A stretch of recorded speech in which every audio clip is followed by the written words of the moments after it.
Hey, Sarah, wanna play?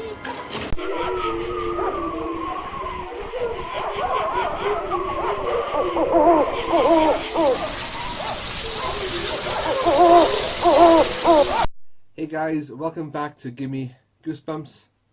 I know it's been a while since I've done one of these, and that was because I was waiting to try and get a prop, but I didn't manage it in the end.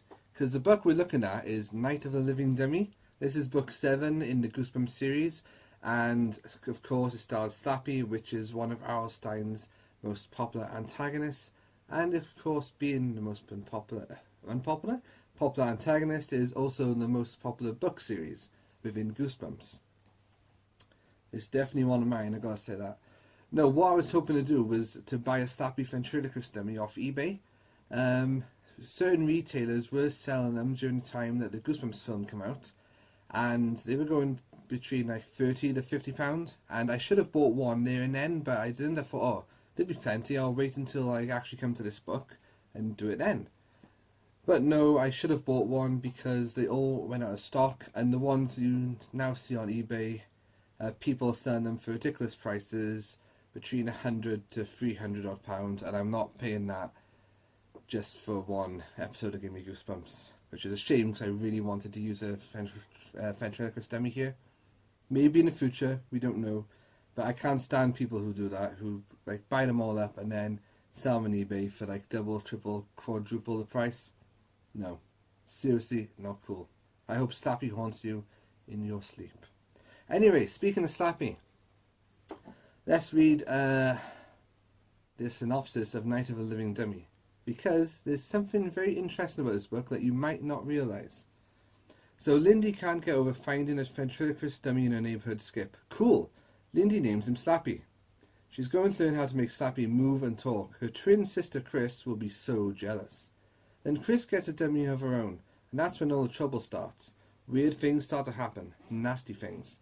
It seems as if Chris's dummy is making them happen. But a dummy can't be causing all that trouble, can it? And this is the interesting thing about Night of the Living Dummy. This book was never made into a TV episode. TV episodes are actually Night of the Living Dummy 2, 3, and Bride of the Living Dummy. And the reason this was never made into an episode is because the main villain isn't actually Slappy, it's another dummy called Mr. Wood.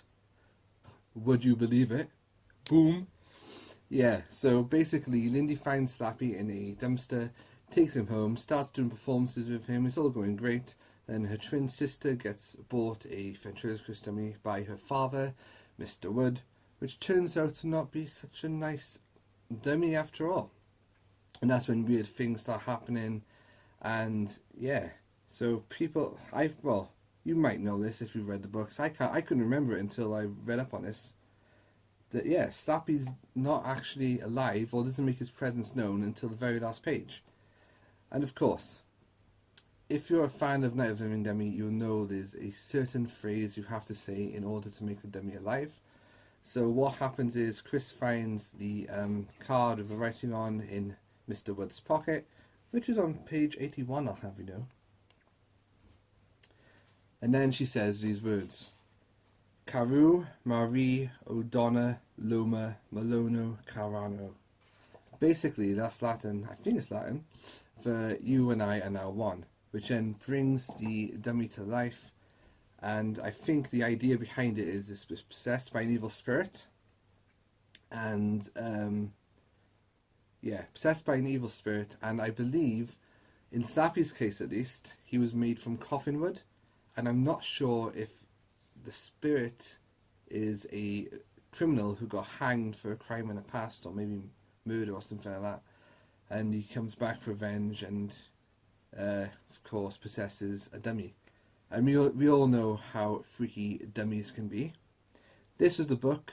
Well, Slappy's the character from the episodes mainly because, well, in the book he's different to how he appears in the TV series. In the TV series, he's like ginger. He's got like really thick eyebrows. His eyes are freaky. He just looks freaky to me. And what I'll do, I'll include some clips of Slappy towards the end of this so you know what's to come later on in the series. But yeah, he's really freaky. And ever since watching Goosebumps, I then used to get freaked out by ventriloquist dummies. Man, I could not. Oh, no. There used to be an advert on TV. I can't remember. It's something about a car driving down a country road. And you see this dummy on the side of the road. And there's like a twinkle in his eye or his mouth. And I was like, oh, what the hell? Of course, there's Chucky from that series, Child's Play. You all know that. Although I think Slappy's freakier than that guy. Yeah, don't ask me why this is.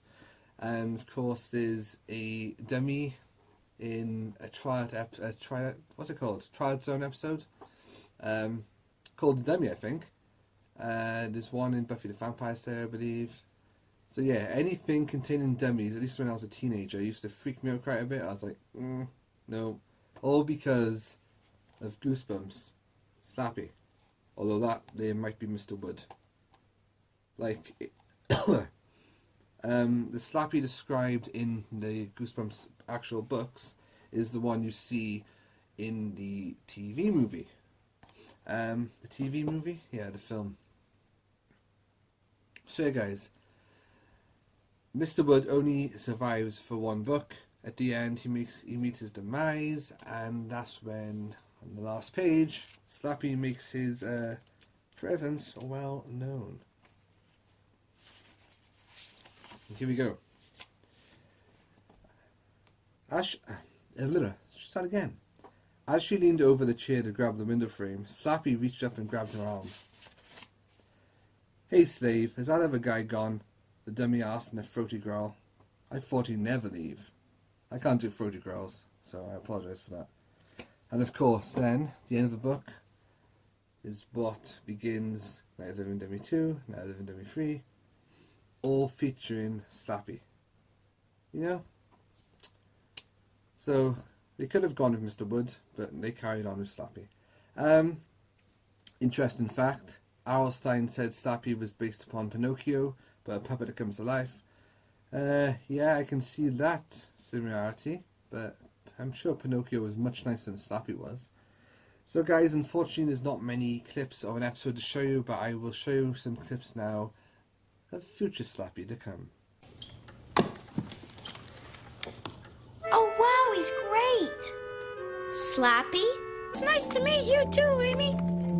It must be great to have a new home. You got that right, kiddo. Amy!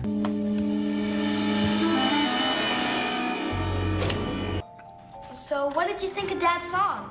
That was your dad? Well, what a relief. I thought the cat got stuck in the dishwasher.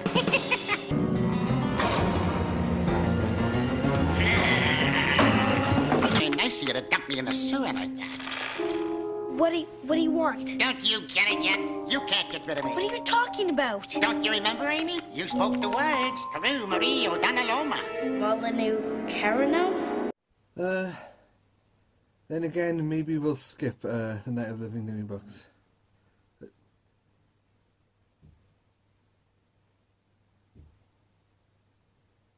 Have a good one.